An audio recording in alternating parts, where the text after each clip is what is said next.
All right. Hi, everyone. Welcome to the 411 Ground and Pound MMA podcast. We're your weekly look into the wide, wacky, wonderful world of mixed martial arts. My name is Robert Winfrey, and I am your host, per usual. Well, let's see, what do we got today? Well, we're going to review UFC 323, the last pay-per-view for at least the next 7 years, in all probability.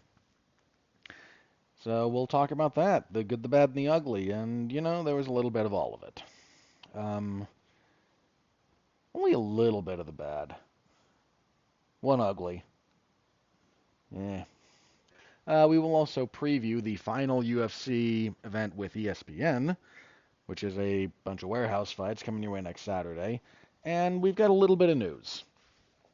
Some some fight announcements, some minor updates on the legislation TKO is trying to get passed. You know the drill. So we'll touch on that, and then, yeah, that's where we are. So, anything you can do, of course, to interact with the product is always appreciated. Like, comment, subscribe, star rating, written review. You all know the drill. Mostly just thank you for listening. It's the most important thing. All right, let's jump into this, shall we? UFC 323. How did we do prediction-wise? Changed my mind on one of the guys who missed weight. Ferreira, right? Yeah. Um, I think that was the only one I changed on. The closer they got, the more I realized, Vittori's kind of washed. And, dude, Ferreira missing weight by like 4 or 5 pounds. That's missing weight was not paying off like the first half of the year. Then the back half of the year it started, just statistically speaking. So that one, I can't believe I picked Edson Barboza. Eighth yell, but that's one I really didn't feel good about. Oh, Talbot. Talbot over Cejudo. The size difference, man. The size difference in that one. When I saw them next to each other, like, yeah, Cejudo, just not a very smart fighter. He succeeded. I'm not trying to dog the guy. We'll get to him later, but there's a level of like thoughtfulness to what he would have to do to fight someone, just the dimensional difference, and yeah. So swapped on those two. Is it stuck with Santos despite the weight miss? Any others I felt good about? Because I got the top two wrong. Um, I feel good about the Tyra pick. I know he was the favorite, but there was a lot of chatter, especially from like the, kind of online talking community about how, Moreno really should probably be more favored there. Um, hmm, that Grant Dawson Manuel Torres fight. Dawson has a lot of good elements to his game, man, but I think I've kind of figured out like when he's really some of the issues he runs into. And it was really brought to a head here, but he also hasn't lost all that often, so it's not like I was way out of line picking him. Um yeah, I think that's it as far as that goes. So ultimately, as far as picks go, went 9-4-1. We're just getting more and more of these like 14, 15 fight card. We got a 16 fight card coming up actually. The Australia card. They announced pretty much the whole thing, and so they listed out like what was it 12 fights, and then had a note at the bottom like, by the way, you're also getting all four Road to UFC final matches on this card too. Like, gee, it's just too much, man. That's just I've long been of the position that like 13 is borderline, 14 is probably more on the unacceptable side. Like 12 to 13 is kind of the nice spot. 13 under happens sometimes, but man, we're just oof. So ultimately, again, 9-4-1 because there was the draw between Jan Blachowicz and Bogdan Gushkov. So year to date, that gets me to 377, 125, and 3 with 3 no contests. Um, kind of hoped I. What do I feel bad about getting wrong? I kind of went over this a little bit. Mostly, honestly, the big one was Turner, Barboza and Turner. Like the closer we got to that, the more I went, you're way off on you were way off on that one, man. But I ate the L. I'm okay doing it. Like I said, I don't do this for my ego. I do this for just record keeping and fun. So that's where we stand prediction wise. Let's get into the fights then, shall we? In your main event, in your fight of the night, in one of the fights of the year, I'm not sure exactly where this one's going to land, but Petr Yan defeats Merab Dvalishvili via unanimous decision.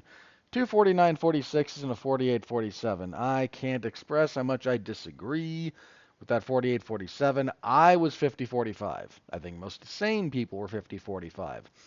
I don't agree with Merab getting the first round, which is the one that all the judges gave him. If you wanted to argue with me that that's the closest round, I could see it. But I don't think Merab did enough to get back. Like, he got rocked in that first round. He got hit with a hard 1-2 and got wobbled. Like, and he never did anything to get back the damage deficit that he was put at. So, yeah, I don't know.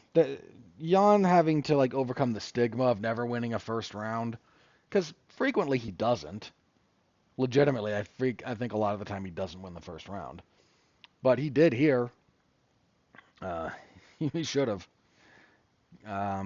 Overall, this was a just brilliant fight from Petr Yan. He had a really, really dialed in approach to beating Merab here, and there's a couple of things that I think really helped. Um, where do I start? Well, I know a lot of people are going to do the his right hand was fixed, so he could throw that more, and that helped. That certainly helped, but if he'd come in fighting the same way, even with two good hands, he would have lost again. He spent a long time really dialing in how he wanted to fight Merab on this night, and it really paid off. So let's start with a few things. One, he avoided a couple of early calf kicks. In their first fight, Merab landed quite a few of them, and it kind of messed up Jan's left leg. Now, Jan fights very well out of both stances, but he fights differently out of both stances. So the fact that he had to go southpaw the majority, a lot of the time when they were at distance in their first fight, it's not crippling to his offense. Not at all, but it does make him a bit more predictable. And here, I think Merab only landed one of the first three calf kicks that he threw. The other two were checked or avoided. And Merab just then didn't throw any more of them. Like, he kind of just abandoned that aspect because it wasn't working. Which, I'm not going to get too much into it. That was a choice he made. So that was a big help to Yan. His jab was a really big deal in this fight. He does a lot of like high guard, not just high guard, but especially out of orthodox. His lead hand goes like all the way out for framing when he's not throwing or when he's measuring like. So the ability to keep that lead hand as both a weapon and when he was jabbing, he wasn't touching. He was trying to put the old telephone pole out there because he wanted to disrupt Merab's ability to crash distance or to close it. So if he's going to come in, he's going to run into something that's not just impact in terms of like, oh no, I got hit, but it's really like affecting the forward momentum. So smart choice by Yan there as far as what kind of jab he wanted to use. And he switched stance a lot less. He did switch some. Yan usually does. It opens up a lot of his game. But if you watch their first fight, he did a lot of switching. I hate to say just to switch because that does him a little bit of a disservice. But I think it was much more deliberate, much more thoughtful, and much more efficacious this time. His southpaw offense worked well, but he only showed it intermittently through the first half of the fight. He landed some from there, but he wasn't switching, you know, 5 times around necessarily. I have to double check. But frequently in their first fight, he was doing a lot of switching, trying to like either get a read or open something up or what have you. And this time it was very, very deliberate. And his left side offense is good. It's a little bit more, I don't want to say limited.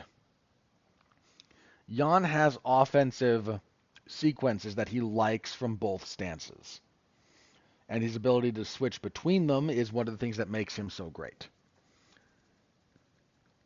That said, it's not so much that each stance and what he offers individually is just lights out. It's very good.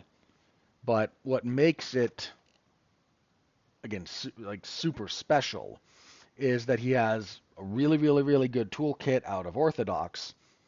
And then when he feels it necessary or wants to, or sees an opening or just wants to try it, or has a read on you or is keeping you off balance, he goes southpaw, and the bag of tricks he offers is different.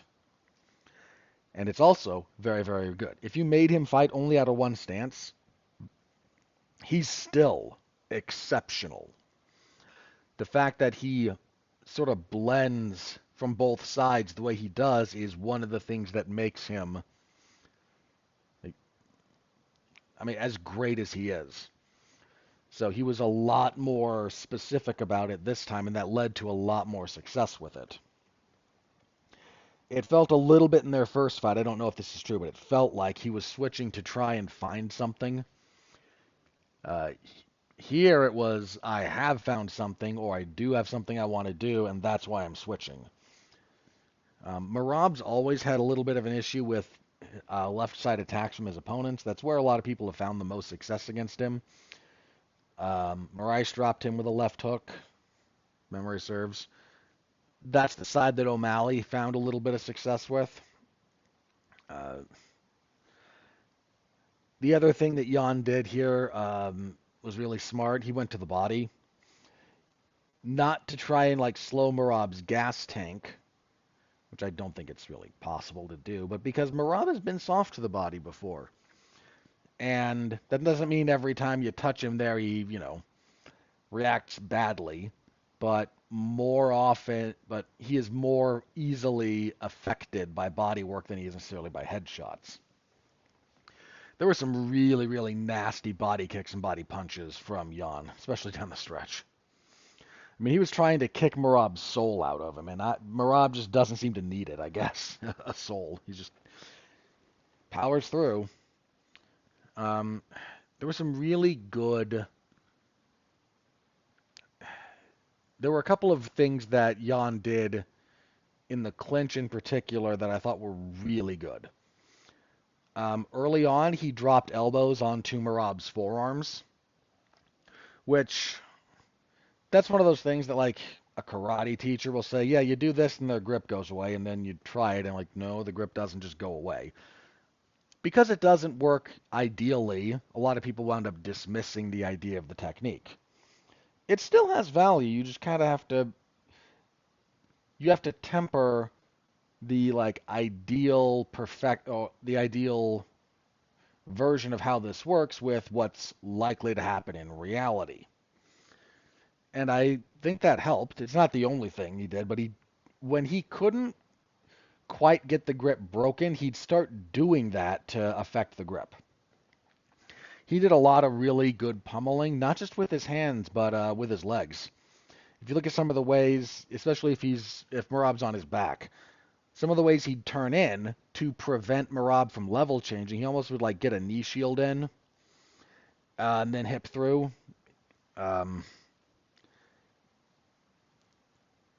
it's kind of a Muay Thai technique. I mean, they don't do it going like from a back clinch to a front clinch.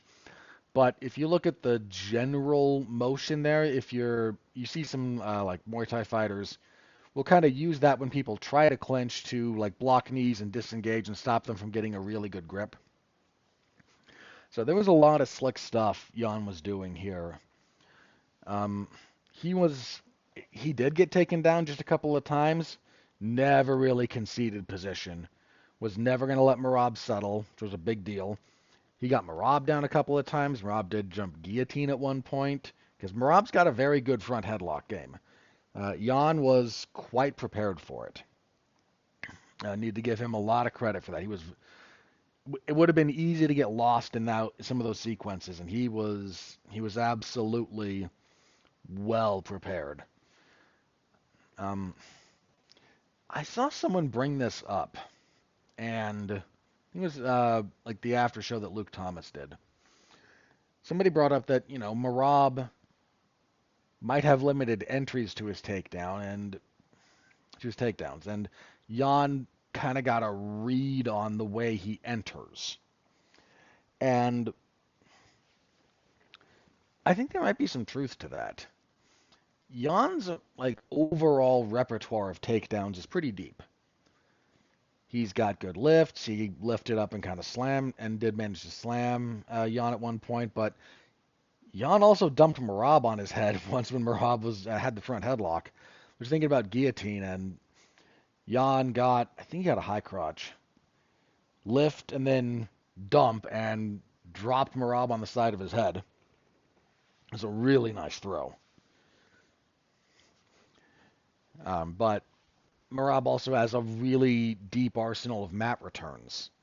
A lot of trips.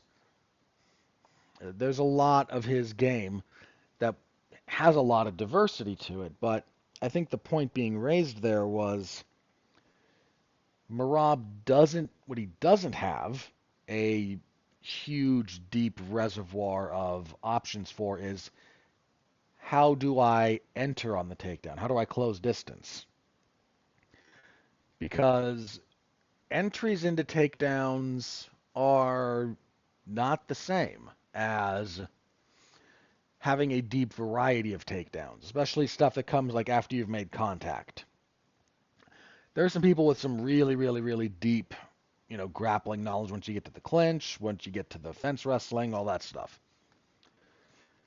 But they only have like a couple of ways of getting to the point where they make contact and start bringing that up. And Merab's, again, ability to make contact and whatnot, that might be a bit more limited than a lot of us had really looked into. Because you kind of get wowed by what he does once he gets there. And then, but, how does he get there? Well,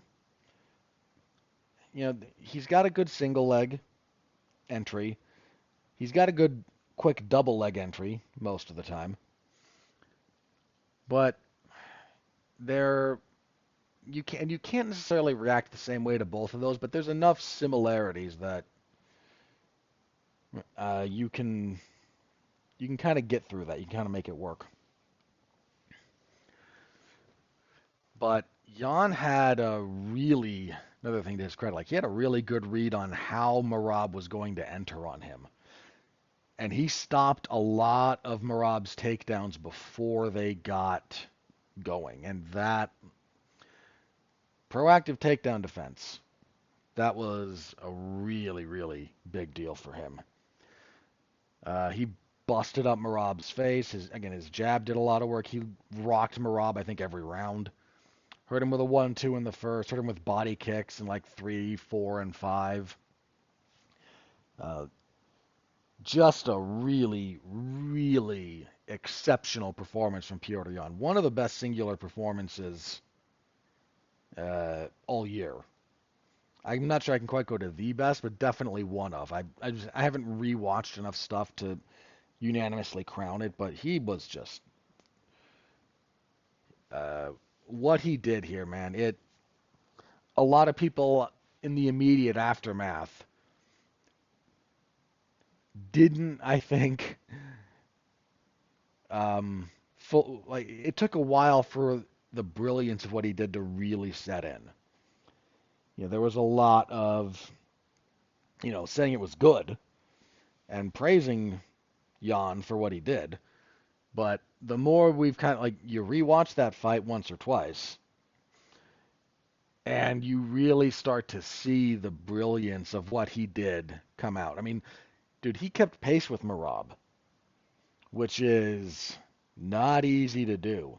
I think I said in some of my things, my pre-fight analysis, you need to be able to hurt Merab. I think that's a precondition for success. And Yan did. Repeated, like I said, I think every round, give or take, he hurt Merab and got him backing up. There's the other thing. Yan immediately got Merab backing up. Now, Merab off the back foot can still work. His games can still work from there. Because Daniel Cormier always does that, it's hard to wrestle off the back foot. Well, that depends on what your opponent is doing. It's mostly about, if you're trying to wrestle off the back foot instead of going forward, what you have to do is, what you're all about at that point is timing.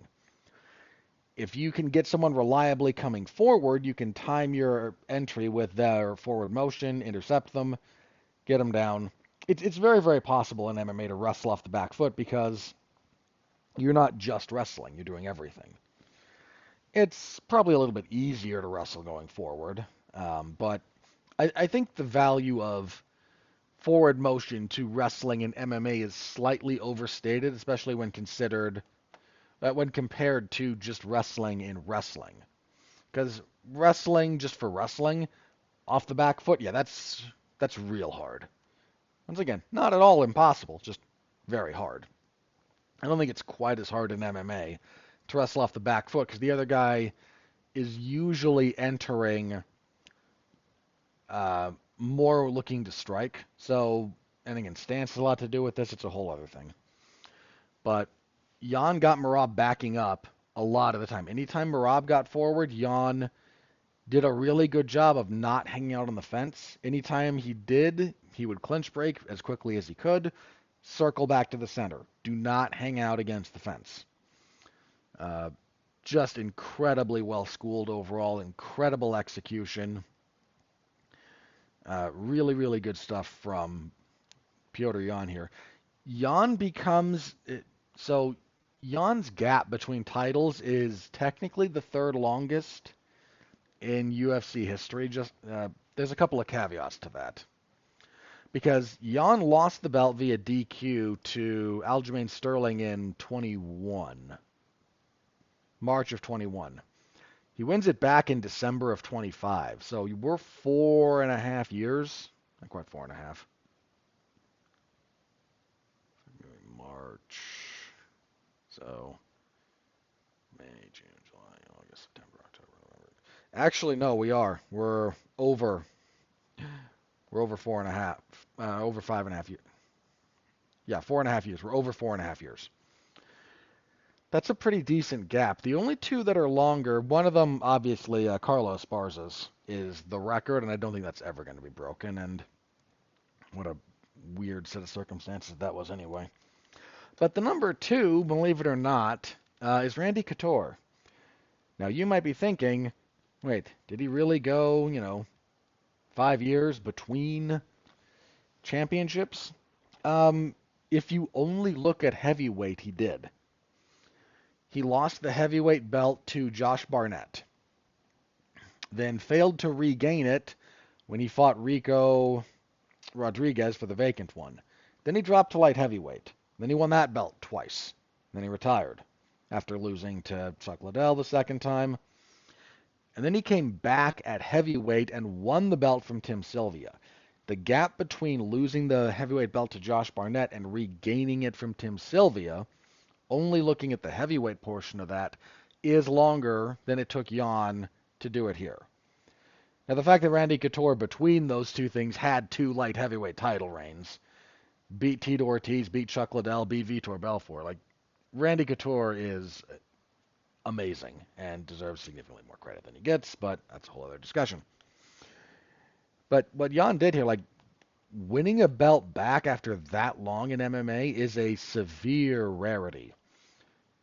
Doing it in one of the best divisions in the sport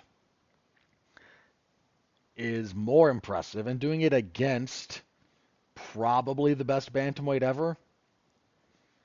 And where you want to put Merab relative to, Cruz, I rate Cruz higher because I like Cruz's technique more, but dude, Merab had the huge winning streak, looked darn near unstoppable.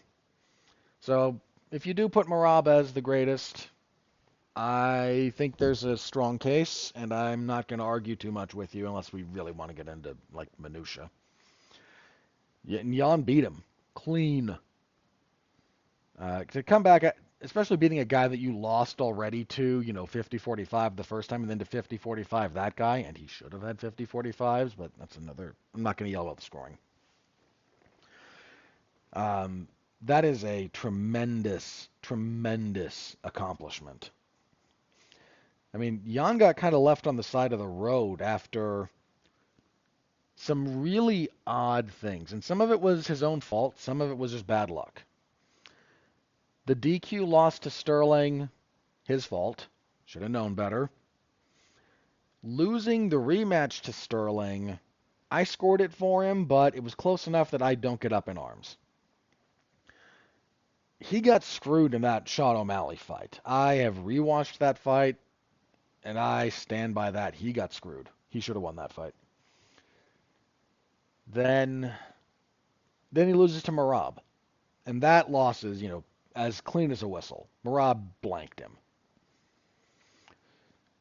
But that led to a lot of us, gonna include myself in that, we kind of went, all right, he's still good, but maybe he's, been figured out. Maybe, his game has, mostly he's been figured out was kind of the thought process there. Like, it's not easy to beat him, but he's a slow starter. And guys have kind of started to get a read on how best to break down his game.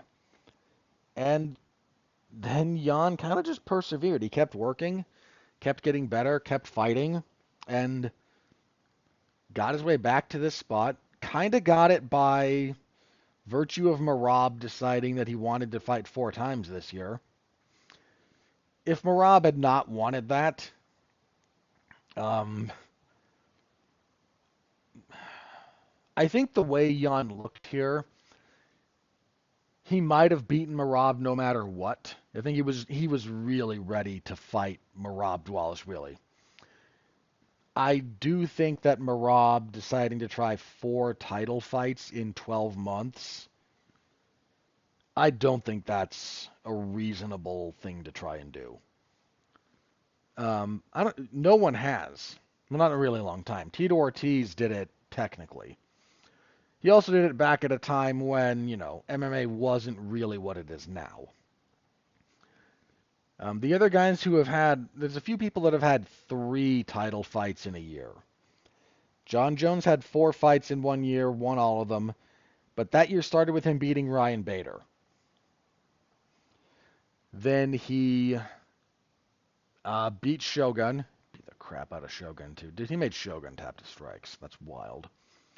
He beats Shogun, finishes him, finishes Rampage, and then he closes that year. I think he closed that year with Machida, because then Rashad was the next year. So he got 3 title fights in there and the win over Bader, which is still like the best single year I think anyone's ever had in MMA. But even that guy at that time couldn't quite get. 4 is just a big ol' ask. Davison Figueiredo did something pretty similar at one point. But if memory serves, yeah, okay, so he beat Joseph Benavidez twice, beat Alex Perez, and then had the draw with Moreno. That 4th fight, man, if you try to get all the way there, that 4th one just does not go your way historically. It's just such a big ask on your body to train that hard, that consistently, to make weight. Dude, I started getting when Merab was talking about like the difficulty of the weight cut and looking at how he cuts weight, because he doesn't have like a nutritionist to help him out or anything. He just kind of stops eating the week of weigh-ins, and look, it's worked for him. But the way he fights, man, and that schedule, like that all takes a pretty serious toll on your body. Fighting them, I mean, the same kind of thing happened with Alex Pereira, right?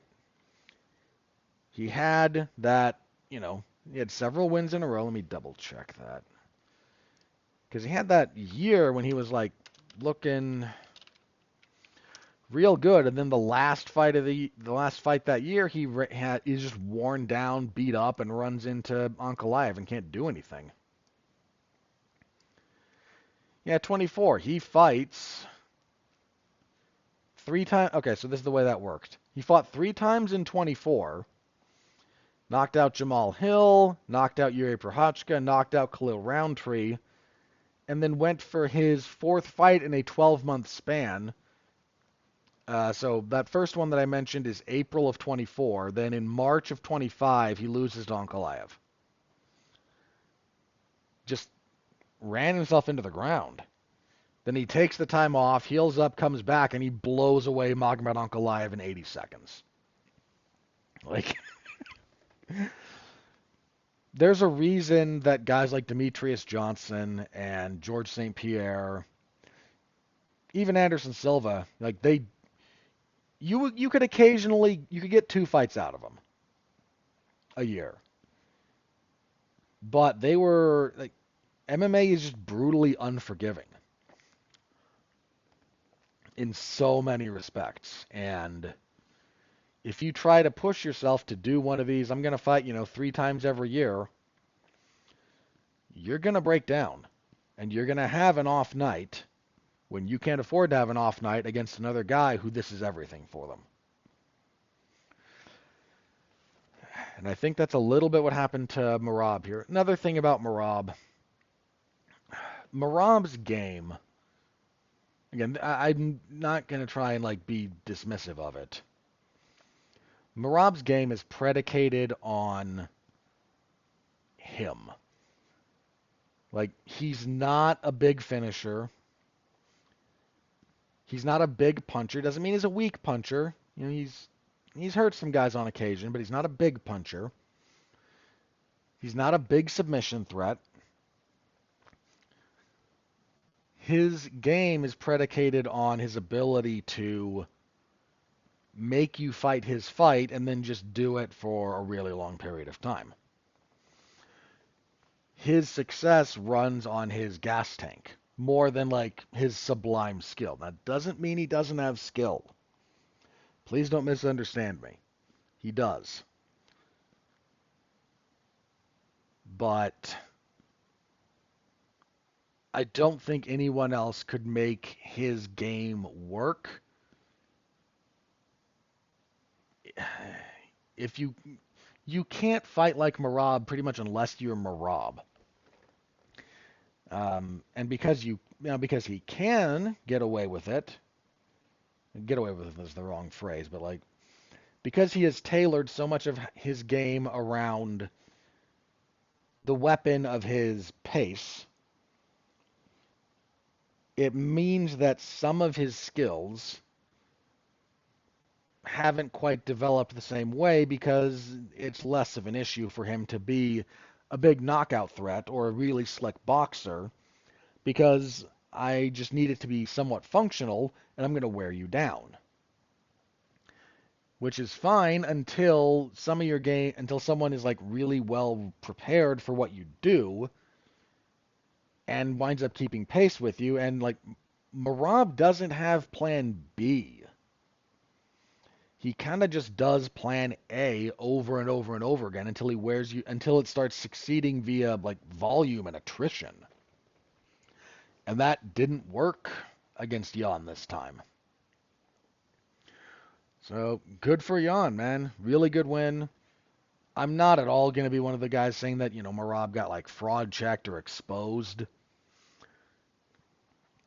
you cannot fraud your way to a double-digit UFC winning streak. You just can't. Might change in the future, depending how the UFC's like matchmaking and sort of other policies evolve going forward. But no, Merab didn't get fraud checked. Merab just has always had a handful of issues with his game that he was able to compensate for. And this time around, he ran into someone who was just really, really well prepared to stop his game. And then the deficiencies became more exposed because Merab wasn't able to achieve success via attrition. So, my thoughts on that, for whatever it is, take it for what it's worth. We're probably going to get an immediate rematch between them. I mean, Merab is his run of success there. He had an all-time great run to this point. Like you look at the run he went on, it is great. That is maybe the best singular bantamweight run in only UFC history. One of the reasons you can still argue Cruz above him is when you factor in Cruz's WEC success, it might look a little bit better. But just limiting it to the UFC side of things, Merab had the best bantamweight run in UFC history. That just ended. So like I said, we'll probably get an immediate rematch. Depends on how busted up everyone is, but really good win. Really good win for Yan. Really, really good fight. As I mentioned, this was fight of the night. Zero issue from me. There were a couple of solid contenders for fight of the night on this card, by the way, and I was 1,000,000% fine with this one getting it. So, yeah, good time. All right, less of a good time. Co-main event. Joshua Van defeats Alexandre Pantoja in 26 seconds via arm injury. I am so upset about this fight.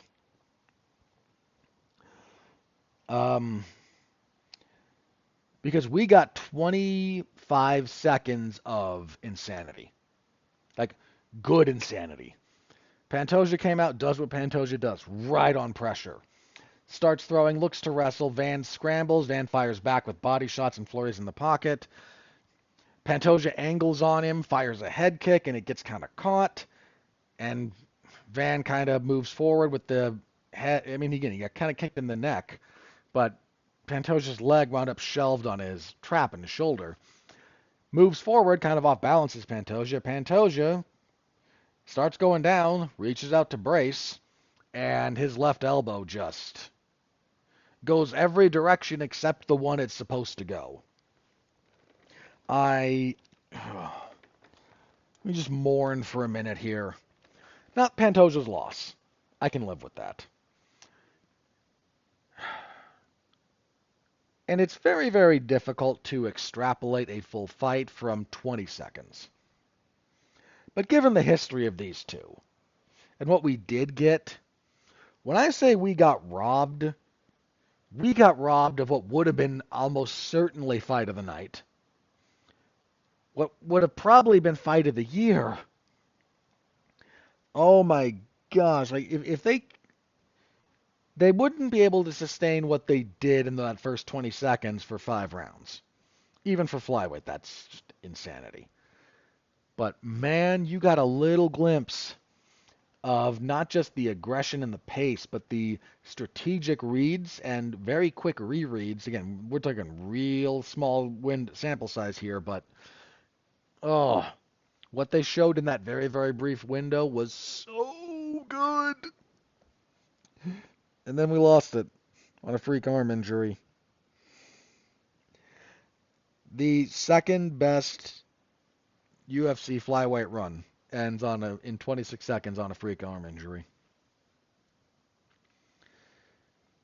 Ugh, what a downer. I'm not going to bury Van. I'm going to say the following. I don't like people celebrating when they win via injury, especially if it's an injury they didn't cause. Shouldn't say didn't cause. No, didn't cause. Look, Van was a contributing factor to what happened. I'm not going to pretend he wasn't. It's not like he checked a kick and it broke. the leg. It's not like he kicked Pantoja really hard in the arm and broke it. It's not even like he really slammed Pantoja, because he didn't. He off-balanced him. Again, he is a contributing factor. It's one of the reasons I'm not mad at him winning. But my general thought is, if a freak injury that your involvement in is minimal, maybe don't get your coach to parade you around on his shoulders. You know? Like, you can be happy you won. I get it. But, like, read the room, man. You know? So, again, I am not going to kill him for his celebration. I'm not going to say he's not the champion. He is. He is absolutely the champion. It sucks that he won it with this big, shadow over it. And let's be clear, there is. Anytime you win a fight via this kind of a weird injury, there's a little bit of a cloud.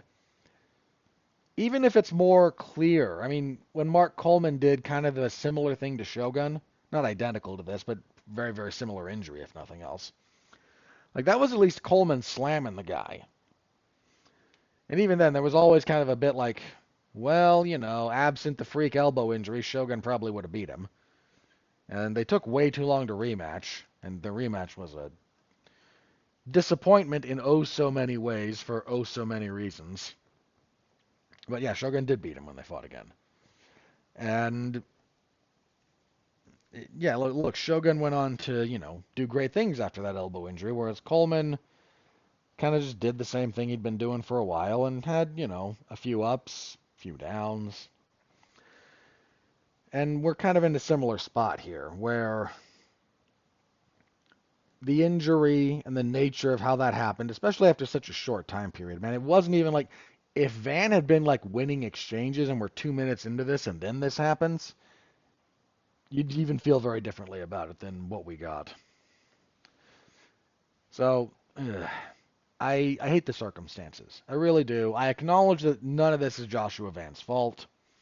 He's now the second youngest UFC champion ever behind Jon Jones. I'm sad for what we lost, because boy, was this fight probably going to rule. And that got taken away from us. I'm sad for Pantoja. We don't have... I'll talk about the injury in a second. At his age, depending on some more specific information that we don't have at the moment, this could be a pretty serious deal. Now, Pantoja at the moment is saying, I think the most recent thing was, I'll be back sooner than you think.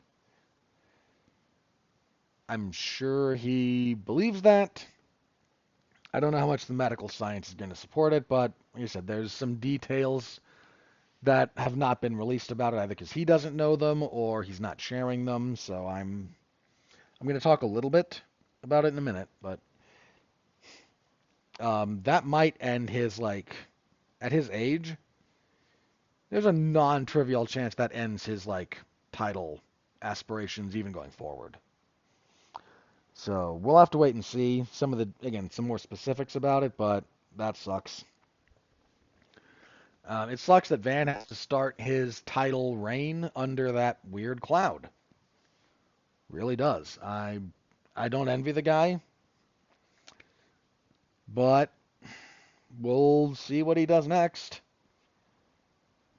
Looks like the UFC's trying to throw him and Tatsuro Taira together.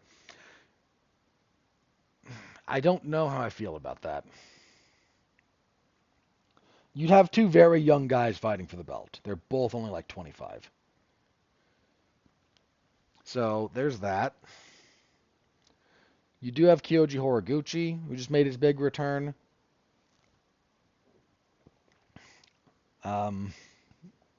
There's options at flyweight.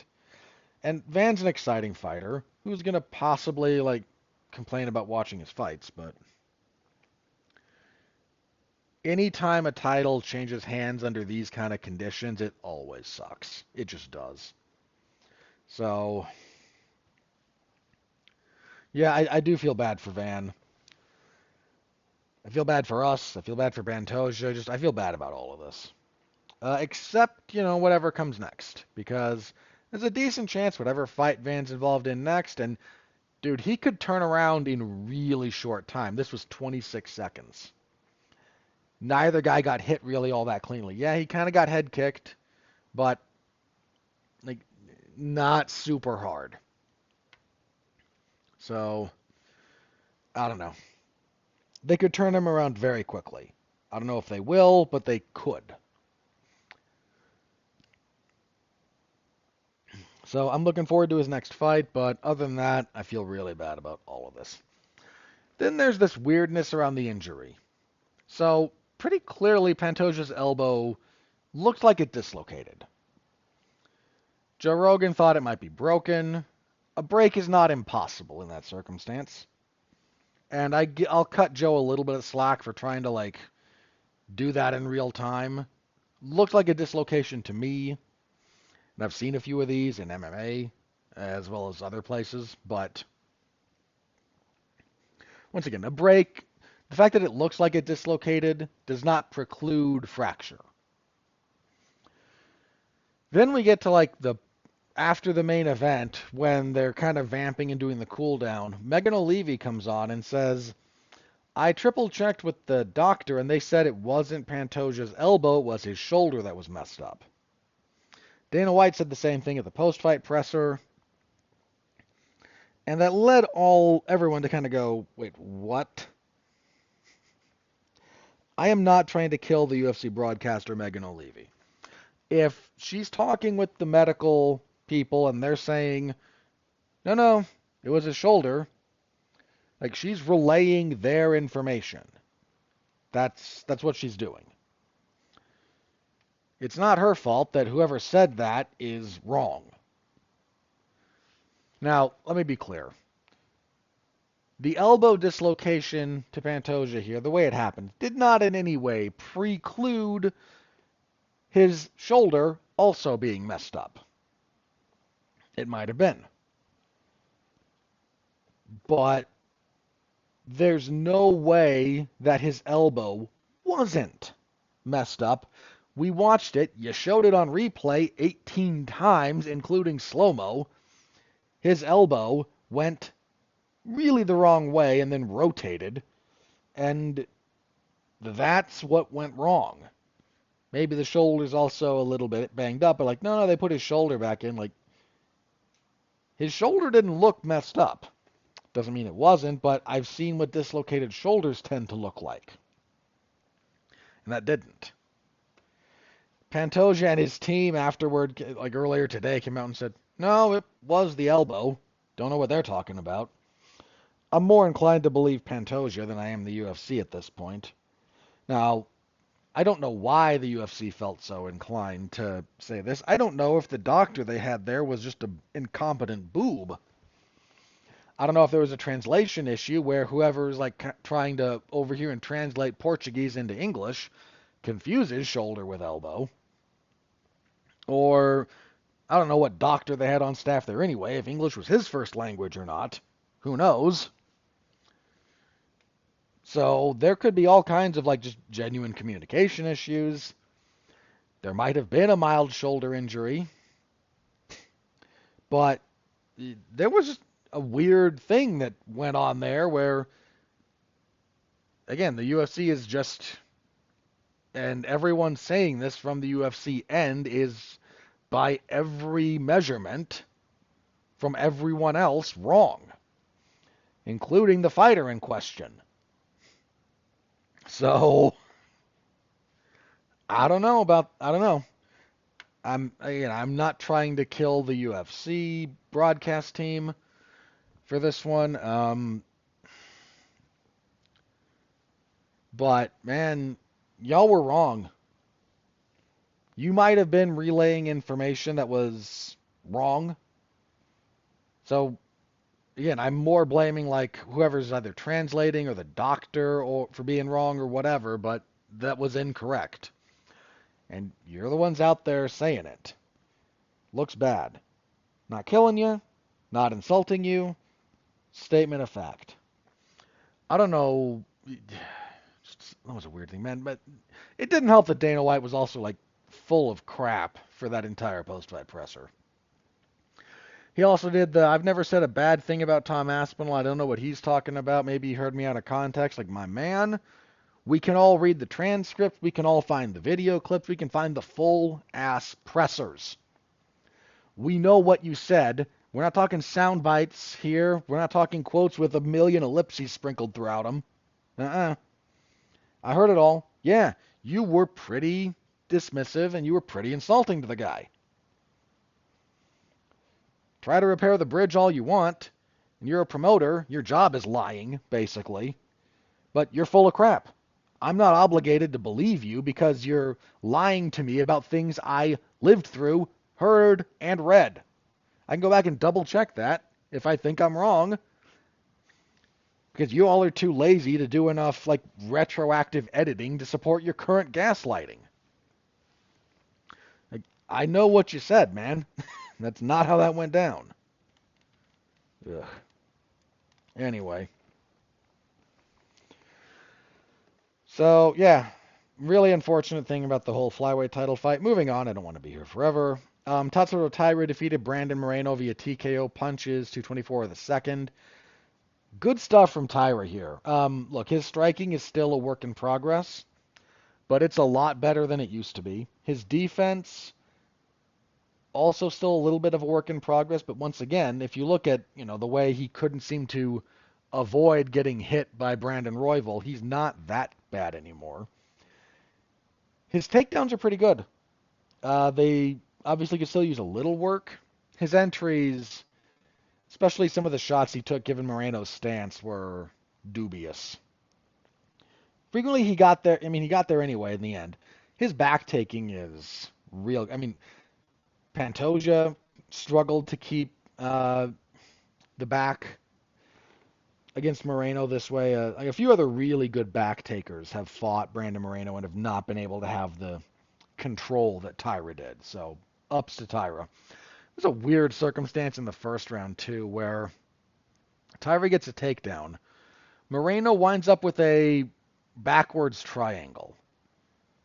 And commentary's like, oh boy, that's a fully locked in triangle. Taira's in danger. And I'm sitting there looking at that going, the legs are backwards. So I'm going to try and describe this. Both your legs are involved in a triangle choke. One of them goes around the side of the neck and the back of the neck, and then the other one goes around the shoulder, and that's the one that connects around over the other ankle. So if you want to think about, it's called a triangle choke because your legs kind of make a right triangle. So if you want to think about it that way, your leg that has the bent knee that wraps around their neck are the two sides, and then the leverage leg is the hypotenuse. Now, the leverage leg, the hypotenuse leg, needs to be on the same side as the arm and the shoulder that's trapped, while the wrapping leg, the other two sides of the triangle, go around the neck. Moreno's legs were backwards of that. He had the wrapping leg going around the arm and the hypotenuse kind of the other way. Now, a reverse triangle like that, or a backwards triangle, it's not a useless position. You're just not really going to submit anyone from there because the choking mechanics are wrong. There's stuff you can do from it, so don't misunderstand me when I say that, it's not a useless position, but it's not really a finishing position. And commentary was constantly like, yeah, Taira's in danger here. Well, you can see this giant amount of space between his arm and his neck, which has to be gone before you could actually choke or strangle. And no. So Taira's kind of got him stacked up. He hits him in the body a handful of times. Commentary was like, yeah, that that long triangle choke attempt, that should probably win it for Pantoja for Moreno. Like, no, not really. He does. There's an adjustment he makes where he gets the legs more properly aligned a little bit later, but when he goes through that, Taira then gets his head out. Second round, Taira gets a different takedown, gets to the back pretty quickly, gets a nice body triangle, gets Moreno belly down, and then starts punching him in the head repeatedly until the ref steps in. Now, a couple of things. This was a slightly early stoppage. However, there are a couple of circumstances that I think need to be addressed. One, Moreno was not moving all that well to try and attack the position. Some of that's because Taira was just really, really good at it. But if you can't get out of the position, you can't, then you're not going to be able to ultimately like defend yourself. You're just going to keep getting punched. There's also like a couple of those punches land and then Moreno like slumps to a shoulder. His posture kind of goes to the extent that he had it. He's mostly bellied down. He's like fighting to get up to his knees and he kind of just takes a few blows and kind of slumps, and it doesn't look like he gets knocked out, but it does look like it doesn't look good. Like sometimes when you get kind of punched in the head from that position, the rest of your frame and your posture stays okay. His wasn't. Now, I don't think he was knocked out. Brandon Moreno has a long history of being very, very tough. So I don't think it would have killed anyone to let that go a little longer, but I don't think it was going to matter. Like, Taira's pressure when he gets on top is really good. Like, that guy has insanely strong hips. If you watch the way he makes them work for him, oh boy, that's a problem. And he got that in a good position. Dude, he used them to leverage Moreno from onto his belly. That's not easy to do. Moreno's a good grappler and is certainly not weak. Taira wants a title shot next. You could do it. You could. This was a good win. Slightly early stoppage aside, pretty good win. Oh, speaking of stoppages, do need to say, Dominic Cruz with just the weirdest take ever on Twitter. X. After the Pantoja fight, he said, I wish they would have let somebody just reset his elbow and let the fight continue. Like, my man. No. Just, no. Ugh. So anyway, that was a good win for Taira. Bantamweight Peyton Talbot defeated Henry Cejudo via unanimous decision, 30-27 across the boards. Good little fight here. Another potential fight of the night was this one. Talbot, dude, the way he has gone from like, boy, I got pretty comprehensively out-wrestled by Hani Barcelos to hitting Cejudo's inside trip on Cejudo and then double-legging him at one point, and just Talbot's improvement has been pretty rapid. His striking's good, but he's really rounding out his game. Really good win for him. Cejudo retired again after this fight. This one probably sticks more than the last one. Yeah, this was a good fight. Look it up if you missed it. Light heavyweight next. Jan Blachowicz and Bogdan Gushkov fought to a majority draw. There was a 29-28 for Blachowicz. And then two 28-28s. Live, I did it, 29-28 Blachowicz. The question is whether or not Gushkov got a 10-8 in the second. And rewatching it, I think he probably did. I think I was wrong doing it live. But the draws ultimately, I think, correct there. Man, Blachowicz is just in a weird spot. He's had 2 draws since losing the belt. I mean, his last few fights, man, that guy has had some real rough luck. You could have scored that fight with Pereira for him. He just gassed out at the altitude of Salt Lake. Still gave Pereira a tough fight. I scored it for Pereira live, but he could have won the Olberg fight. I didn't score it for him, but it was one of those fights where the way it played out, like I can see a scorecard either way.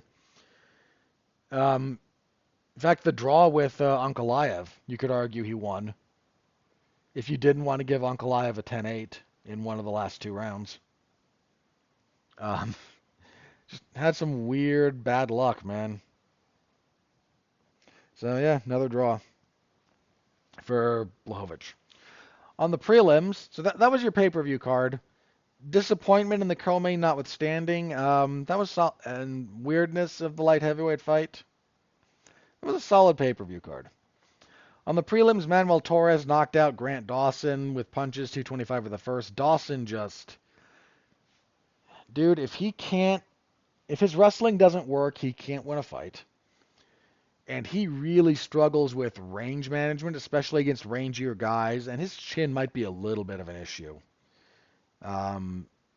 Torres, long guy, pretty big for the weight class, kept Dawson at distance and lit him up and got him out of there. Good win for Manuel Torres. Really good. Also at lightweight, Chris Duncan and Terrence McKinney had 2 minutes and 30 seconds of insanity. Duncan wins with an anaconda choke at 2:30. These two wild momentum swings. This was a wild 2.5-minute fight. Watch this if you didn't. Thank me later. Nutty stuff. Both guys get hurt multiple times. Yeah. Dude, Terrence McKinney still not being able to get a post-fight bonus is borderline criminal. At flyweight, women's flyweight, Macy Barber defeated Karine Silva via unanimous decision, 130-27 to 29-28. Not a lot here. Lightweight next, Ferasiam, man, he stops Nazim Sadikov, elbows and some follow-up punches, 4:59 to the second. Dude, Sadikov almost got nothing going in this fight. Ziam at distance sniped at him. Anytime they clinched up, his clinch game for a long guy, he knows his leverage points. He knows how to make that work. He's a good grappler, good knees. Got Sadikov down. Sadikov kind of gets to a knee looking to wall walk, and Ziam just elbows him from hell in the side of the head a couple of times. Drops him, lands some more punches. The ref steps in. As the round ends, and then Sadikov is very clearly, he tries to complain and stand up and has chicken legs, so the ref just waves it off. And he's really good stuff from Ferasiam. That dude is a player at lightweight. Frankly, he's got better wins than Paddy Pimblett. He should be ranked, he's barely ranked, and Paddy's getting a interim title shot. Dude, no, put some respect on Ferasiam's name, man. That dude is he's the real deal. This was a really good win. To catch weight, because Bruno Ferreira missed weight, Bruno Ferreira beats Marvin Vettori via unanimous decision, 29-28 across the boards. Vettori's just a little bit washed at this point. Dude still got a chin that's full of cement. You can't hurt that man, but his offensive potency has diminished, and it was never all that great to begin with. Lightweight, Jalen Turner beats Edson Barboza, 224 of the first round. Another good little fight here. Look it up. Barboza comes out hot, has some success, but then Turner turns that around on him, hurts him badly, and then just never lets him off the hook. Good win for Turner. Barboza needs to hang him up. The dude's been in the UFC for over 15 years. He's taken a lot of damage, too. It's time, man. It's just time. Light heavyweight, Iwo Bardaneski and Ibo Aslan.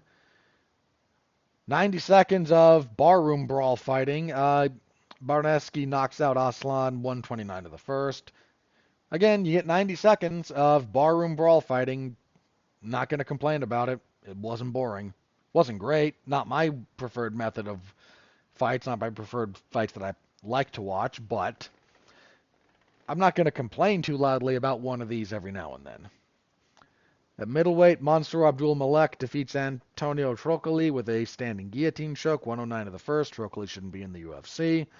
And kicking everything off, Myron Santos missed weight, but he beat Muhammad Naimov via TKO punches 21 seconds of the third round. Santos needs to... He can't miss weight again. Like, that's a bad look, but in the cage, he looked good. Shut down a lot of Naimov's game. When Naimov finally did start trying to engage with him, he got caught, dropped, and finished in the third, so solid stuff from Santos. And that was it. That was the end of pay-per-views for the UFC for the foreseeable future. I mentioned fight of the night, Merab and Yan. Zero issues with that. Great fight. For a 50-45, really good fight. Performances went to Manuel Torres and Iwo Baraneski. Who got hosed there? Honestly, Ziam got hosed. I would 1,000,000% give a bonus to Ziam over Baraneski. 1,000,000%.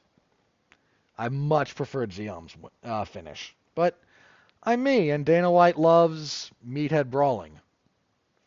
You know, he thinks defense shouldn't be a thing, and that, you know, power slap is legal, but it is legal. Power slap is, like, great. It's terrible.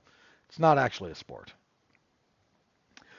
But that was it. My full report is in the MMA Zone of 411mania.com. Go stop by, give it a read. I always appreciate it. Thank you very much. You all know how that goes. So, let's move on then, shall we? This Saturday, in the warehouse, because warehouse fights, we are going to be having UFC on ESPN 73. There's something kind of poetic about them closing with a flyweight main event in the warehouse when their first ESPN card was headlined by TJ Dillashaw and Henry Cejudo in the warehouse for the flyweight title. There is something moderately, again, kind of poetic about that. So, let's have a look at this, shall we? Main event. Brandon Royval and Manel Kopp. Not a bad fight. Not a bad fight. So, Royval, let's see. He's coming off a loss, isn't he? Yeah, he's coming off a loss to Joshua Van. 2 split decision wins before that. Split decision over... So he lost to Pantoja for the belt. Good fight. Beats Moreno via split decision over 5 rounds. I agreed with him winning that. Wins a split decision over Tatsuto Taira. I agreed with him winning that as well. And then loses to Van in a fight of the night from earlier this year. It was a good fight too, by the way. And then on the other side, we've got Kopp, who has been so wildly up and down. I mean, he's on a 2-fight winning streak, wins over Bruno Silva and Asu Almobayev. For that, he had that terrible fight with Muhammad Makayev. God, that fight sucked. Won 4 in a row before that, though. His last 2 fights have been finishes. The Almobayev one was weird. I don't think the Bruno Silva one was quite as weird as others do. It was a legal kick. Like, yeah, Silva had been kicked in the groin before that, but the one that stopped it was a legal blow. Some of the way he fought Almobayev, though, like that was weird. The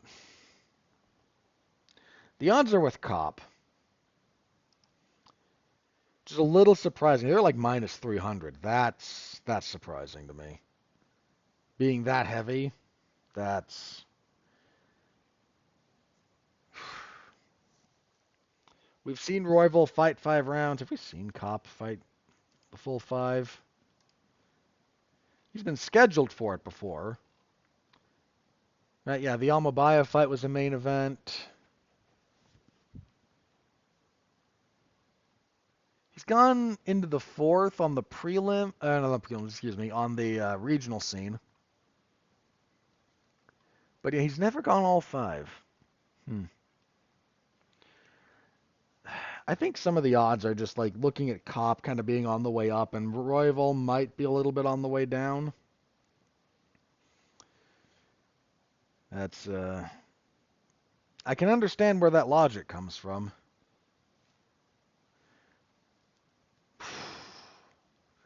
I'm going to go with the odds at the moment, but I'm going to asterisk this one. I want to double check. I'm happy to rewatch either of these guys' fights. I need to double check the Royval and Van fight, and I want to see how much of what Van did successfully I think Kopp might be able to replicate. It's kind of the big thing there.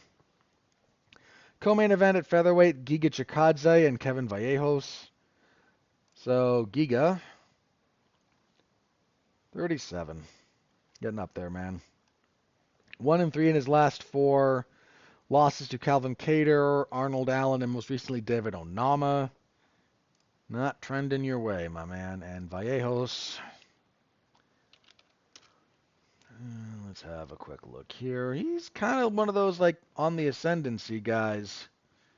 16-1, 5-fight winning streak, 2-0 in the UFC. Wins over Seungwoo Choi and Danny Silva. This is probably Vallejos. I think Giga's just on the other side of it at this point.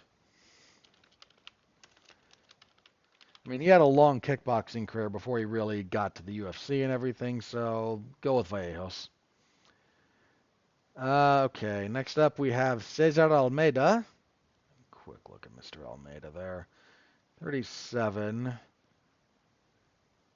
Good UFC record thus far. He beat Dylan Budka, lost to Roman Kopylov. Okay, this is the kickboxer. 2-fight winning streak over Ihor Potieria, who sucks, and Abdul Razak Al Hassan, who definitely not going in the right direction. He's fighting Cesare, I'm mispronouncing that first one, I'm sure, but Cesare Oleksiejczuk, who I believe is Michal's brother. So Oleksiejczuk is 16-3. This is his UFC debut. 4-fight winning streak. Coming off a win on the Contender Series. Very quick one, actually. Jeez. He's a bit more of a grappler. That's been a problem for Almeida.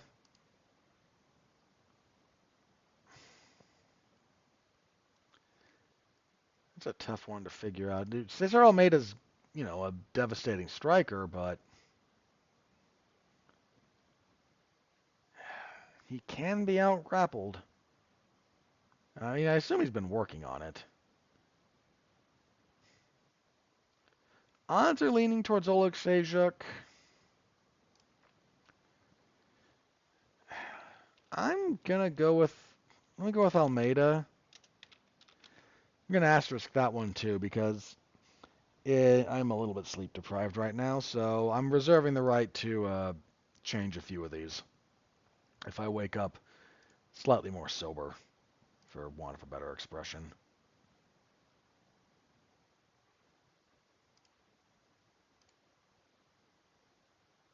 Okay. Sorry, that was a random thing to look up. Next up, featherweight, Melquiades Costa and Morgan Chartier. That's a decent little fight. So, Chartier has had some ups and downs in the UFC. He's 3-2. Traded wins and losses the whole way. Coming off a win over Nate Landwehr. It was a good win. Lost to Nathaniel Wood before. I mean, his losses are to Chepe Mariscal and Nathaniel Wood, so, pretty good guys. Costa's looked pretty solid at featherweight, though. He's 24-7. 4-fight winning streak, 5-2 in the UFC. Current streak is Shaila Nurenbeke, Andre Fili, Christian Rodriguez, and Julian Erosa. There's a physical dimension issue here, I think, because Melky Costa is a big guy for featherweight. He's 5'10 with 71 inches of reach.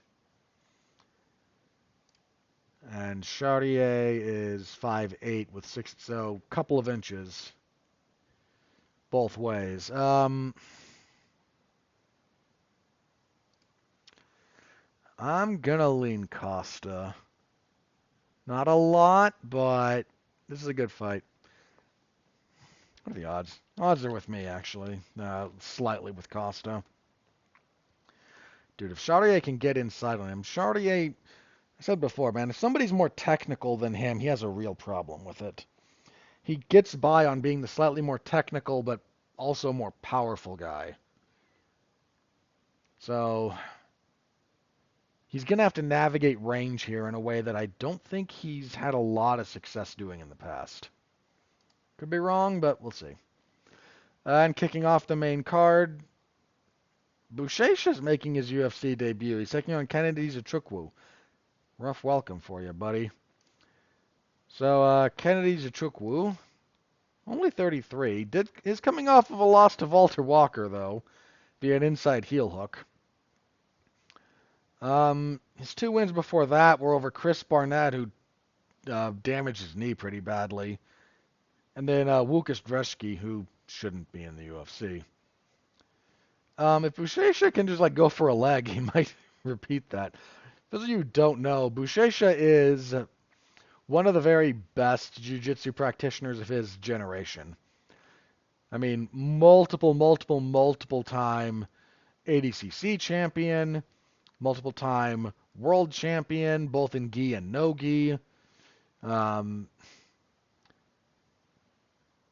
Just a list of grappling accolades longer than my arm.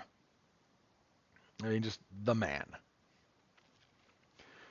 His MMA career his UFC career got off to a rough start. This isn't his debut, right? He fought Martin Buday and lost a decision. It was a weird fight. It was a very weird fight. Okay. Recalling that one now because I'd blocked it from my mind. I don't know that I love his chances here, but Zachukwu, he can be, out-grappled. Zachukwu's the favorite. For the sake of grabbing another underdog that I'm probably going to be okay taking, let me go with Buchecha. I'm going to asterisk that one too because, once again, I don't trust this version of myself. On the prelims, strawweight, we have Amanda Lemos and Jillian Robertson. Alrighty. Lemos, coming off of a loss to Tatiana Suarez. She's been trading wins and losses for a bit. She lost a title fight with Zhang Weili, beat Mackenzie Dern, lost to Verna Jandiroba, beat Yasmin Lucindo, lost to Tatiana Suarez. She just kind of is where she is at this point. Robertson has done pretty well for herself since moving to strawweight. Her only loss since moving is to Tabitha Ricci. She's on a 4-fight winning streak. Wins over Poliana Viana, Michelle Waterson Gomez, Luana Pinheiro, and Marina Rodriguez. Getting a bit of a step up here. Lemos, again, former title challenger. Lemos has good hands, and Robertson on the feet is a little awkward. But Lemos on the ground has just been, bodied. And Robertson on the ground, that's where she, does all of her work. So, gonna go with Robertson. Again, I also kind of think Lemos is a little bit past it. Even some of those wins she's had recently haven't been, stunning. Featherweights, Joe Anderson Brito and Melsik Bagdasaryan. I think we're at the point where Bagdasaryan has been figured out. He's coming off a loss to Gion Silva. And Joe Anderson Brito is not someone to be taken lightly. He's 17-5-1. He is on a 2-fight losing streak, though. Lost a split decision to William Gomez that could have gone his way. And then Pat Sabatini, who just wrestled him to death. Because that's all Pat Sabatini does. Bagdasaryan will strike with Brito. I don't think that's to Bagdasaryan's benefit, and I don't think Bagdasaryan has the skills to mix things up. And again, hang on, did he switch teams? This is one of the big things here. If Bagdasaryan's still with Edmund, then Yeah, he's still. Nope, nope, nope. We are not picking him against someone that I think is any good, and I think Anderson Brito is decent. Okay, welterweight next. Neil Magny and the UFC debuting Yaroslav Amosov. Good for him. Magny, y'all know, been with the UFC forever. 2-fight winning streak. Come from behind win. Well, he beat Elijah Zaleski dos Santos and then come from behind win over Jake Matthews. And Amosov has dude. He had such a. He's coming off of. So he had his first ever professional loss November of 23 when he lost to Jason Jackson. That cost him the Bellator welterweight belt. Then he spent a while on the shelf when Bellator got absorbed and that whole clown fiesta. He fought once in Cage Fury, beat Curtis Millender in March of this year now, then got to the UFC. He's had almost 30 fights, and he is 30. He's only 32. Neil Magny tends to play spoiler in fights like this. He really does. Amosov's a big favorite, jeez. Let me go with him.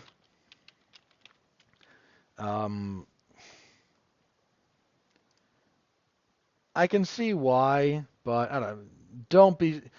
Dude, the odds now are kind of silly. You got like minus 390 on Amosov. If you can get plus 200 or more on Neil Magny in this fight, that's a really solid value bet.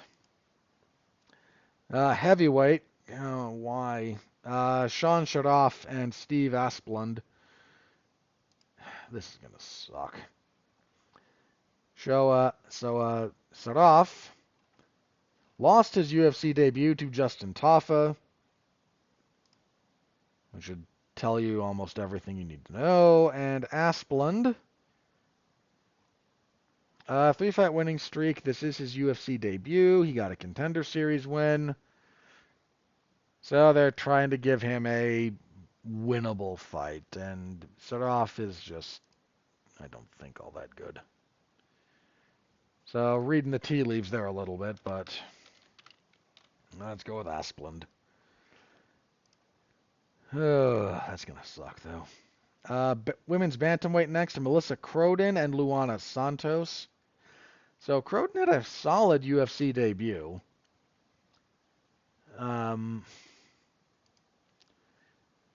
Luana Santos, let's have a look here. 9-2.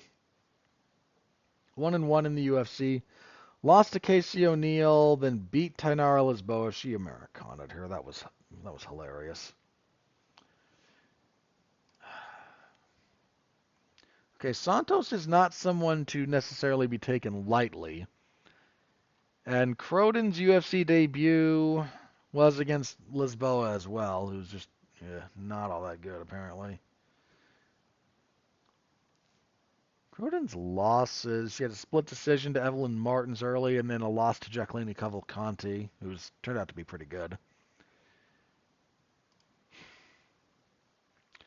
This is not a terribly matched fight. Give them credit. I don't think there's a lot happening in that division, but they're trying to get some excitement for it. Odds are with Santos. Both women kind of need to do the grappling. It might largely come down to who's on top.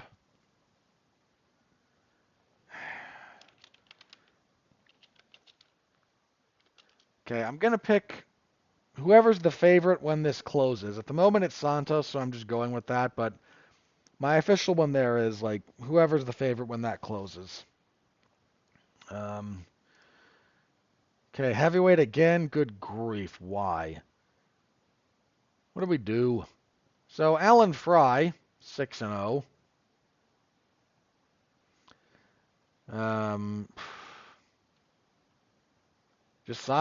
We're just signing crappy heavyweights to try and inject life into the division, I guess. Taking on the, 8-0? 5-0, excuse me, Guilherme Pat.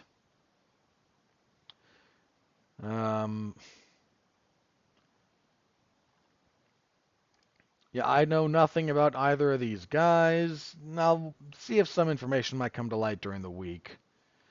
So I'm going to reserve the right to change my mind on this one if I discover when I look into them a little bit more than I'm going to do at the unholy early hour that it is now when I'm recording. Odds are slightly with Pat. Sure. God, who could possibly care?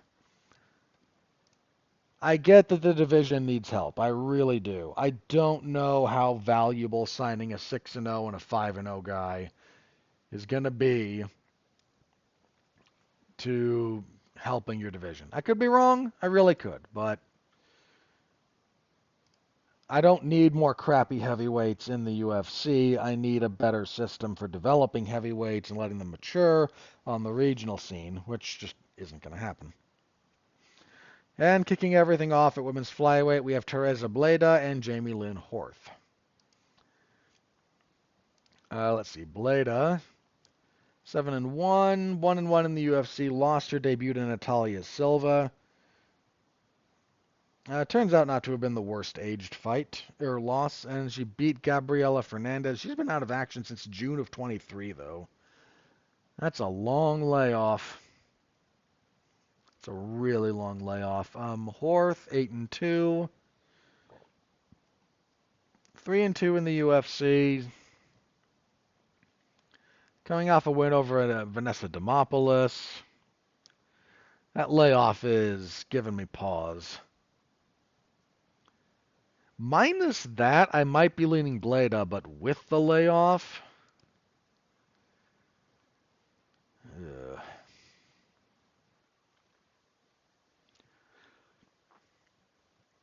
I don't know. Horth has never won back-to-back UFC fights. I don't know. Odds are a little bit with Bleda. I'll respect the odds. I don't know, though. Examine that layoff. That's a non-trivial layoff there.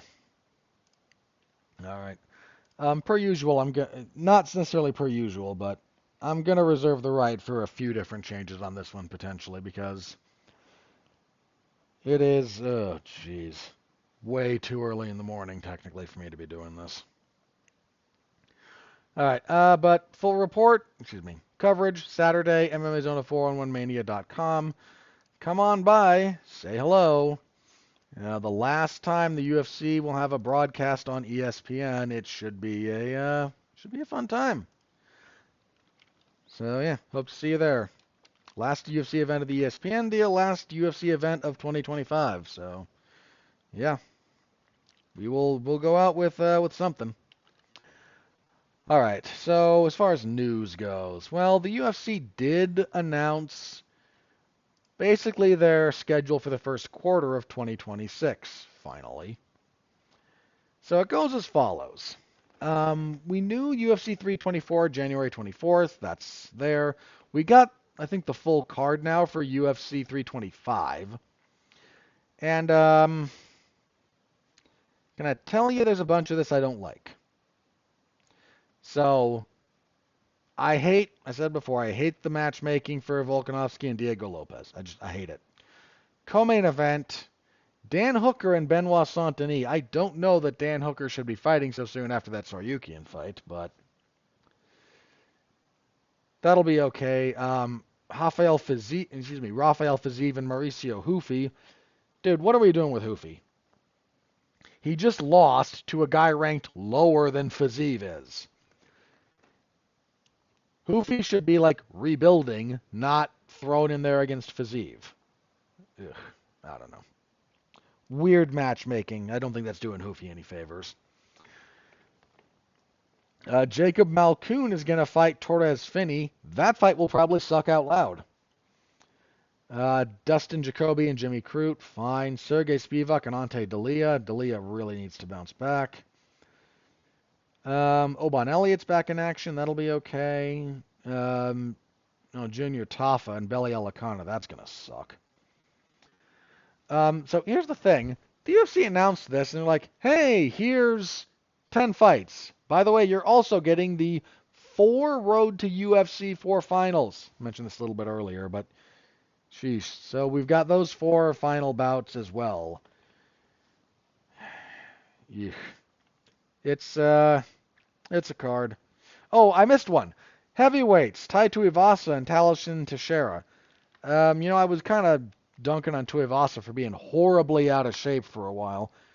Seems he got back in the gym, so we'll see, but God, who could possibly care about heavyweight? So we knew that. So we got that. We don't have a whole lot of fights for the following. We have some, so let me go through a few of these. So the UFC's having an event every Saturday in February. That's the 1st, 7th, 14th, 21st, and 28th. The first two are going to be, so the first one of those is in Sydney, the numbered event. 2 Apex cards, a fight night in Houston, then a fight night in Mexico City. We don't have a lot for most of those. We do know the main event for the Houston card.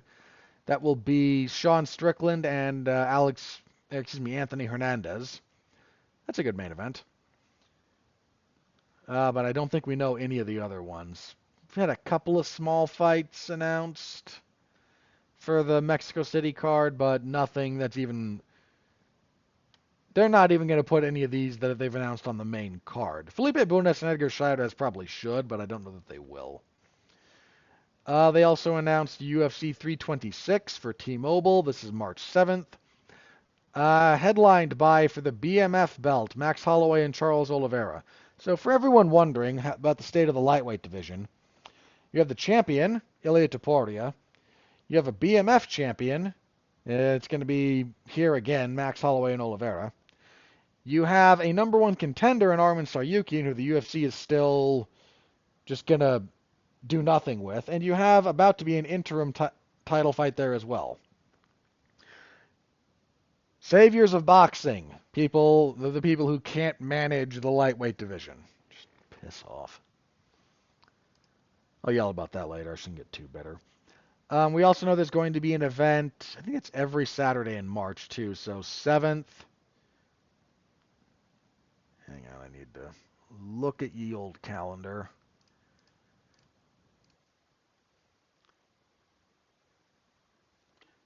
Oh, that one on February 1st is actually January. Okay, that's January 31st. It's just February 1st in Australia. That's why it's listed that way. Okay.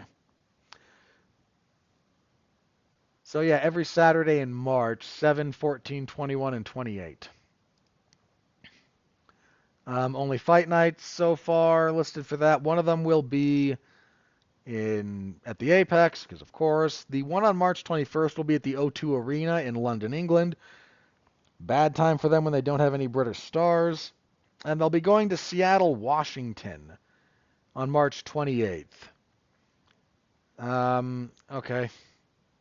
I don't have a lot of good things to say about Seattle or Washington. But, and don't give me that. I lived there. Okay? Just don't give me that. I know some of you just kind of rolled your eyes. But we do have all that. So, yeah, there's that. More on those fights as they get announced. Also, Dana White got asked briefly at the post-fight presser, and he says the UFC has come up with a new model where we will scale pay on numbered events based on viewership.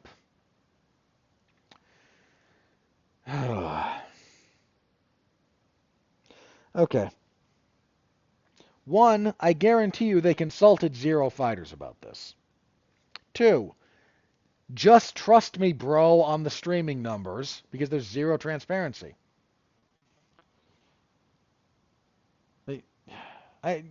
How can you be serious about this?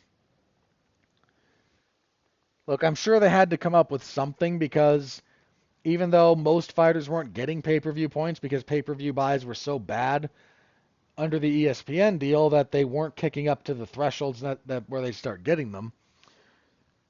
The UFC's logic of just kind of trust me. We will totally disclose. No, you won't. You'll disclose nothing. So, yeah. There's that. But if there's any more movement on that or news on that, I will cover it. But Apparently, the UFC does, in fact, have some kind of system in place where if you're able to draw more attention for numbered events on Paramount Plus, you will be paid more. Okay.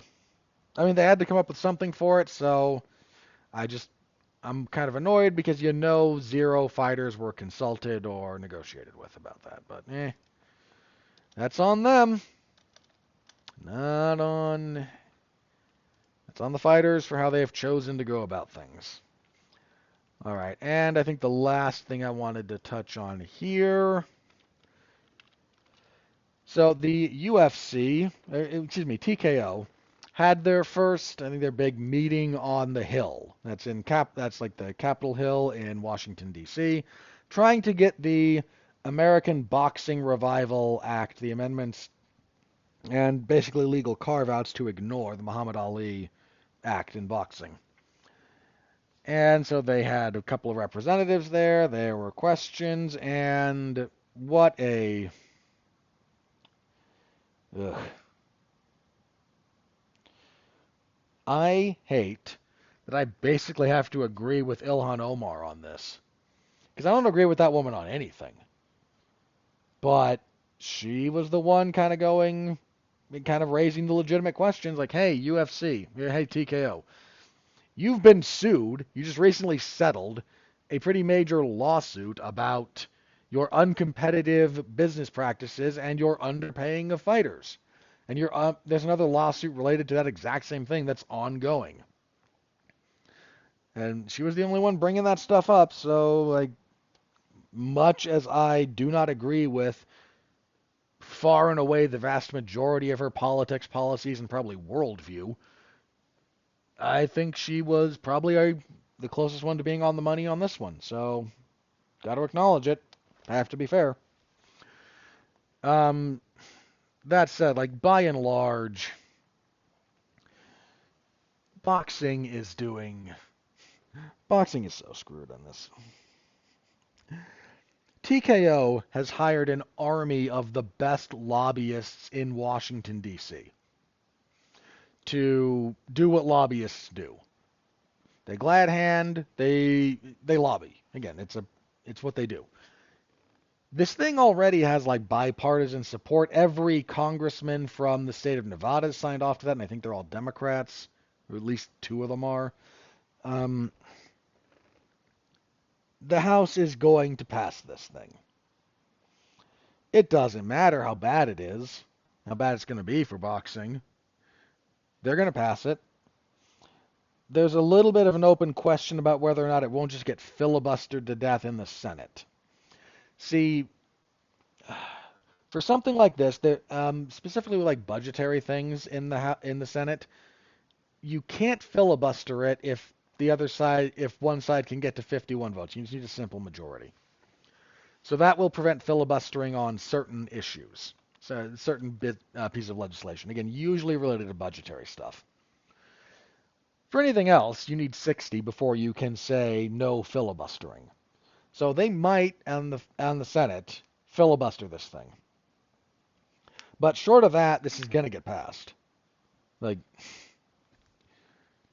And boxing is just doing nothing about this. They're doing nothing to try and help it. They're doing nothing to oppose it. They're going to get run over, and several of them are going to go out of business. Promoters, regulatory, sanctioning bodies, all of it. And you know what? I may hate what what TKO is trying to do here. I may object to it on several levels. I've done what I can. I have informed my elected officials. I got one congressman who's kind of a wiener, and I got two senators, one of whom is definitely a wiener, and the other of whom is not. But they're probably all going to fall in line with this. So, I don't know. Again, like that's what I can do.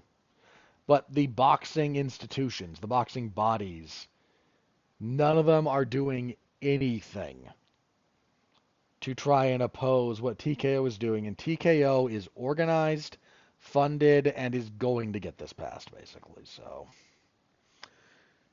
You're going to be dealing with this in boxing, and it's going to be ugly. Again, I can't stress this enough. Like, these idiots can't get American MMA into a healthy place. And we're supposed to trust them with reviving American boxing with worse payouts. Oh, but we won't have to deal with the sanctioning bodies. It'll be like the UFC, where the best fight the best. Yeah, tell that to Arman Saryukian. Piss off. Like I don't need your glad handing bullshit. Because that's all it is. This is nothing but lies. Nothing but untruths. Nothing but obfuscation, deflection, and glad handing to engage in cronyism. And I hate it. I hate it so much. But if the actual people who are about to get bulldozed can't be asked to do a single constructive thing about it, you know what? You're going to get what you're going to get about that. I cannot separate cause and effect for you guys. I can't do it. No one can. You choose not to fight this. You choose to let it go through. Bad things are going to happen. Very, very bad things to the boxing world. All right. And on that note, I'm going to check the old social medias for any new news. If there's nothing, we're going to do plugs and get out of here because it is like 4 in the morning. And I suck about some of this stuff. So here we go. Again, we're going to check. If not, we're going to do plugs and get out of here. All right. Nope, I don't see anything new there. So what do I got for plugs? Last week on Damn You Hollywood, we reviewed Zootopia 2, which is a monster success. So tune in for that if you're interested. This week we will be reviewing Five Nights at Freddy's 2, which is a absolutely putrid, rancid affront to all things that are even remotely worthwhile or praiseworthy about the entire process and end product of movie making. So tune in for Mark and I to talk about that piece of crap. And don't. I know at least one of you just went, but the fans like it. No. If you're a fan of this franchise, and this IP, you should be insulted by this. Demand better.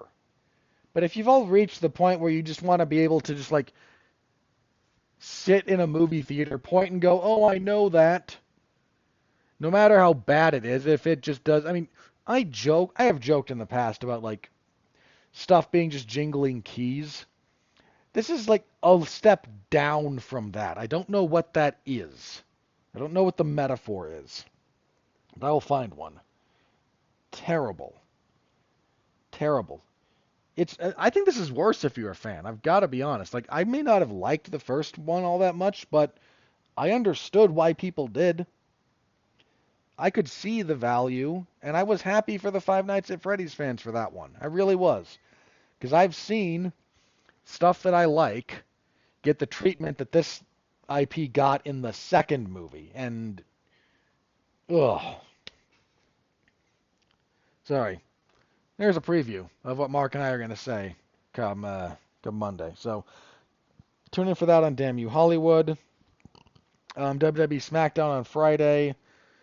UFC event on Saturday. And then we'll be back here for, I think, the last time this year to review that card.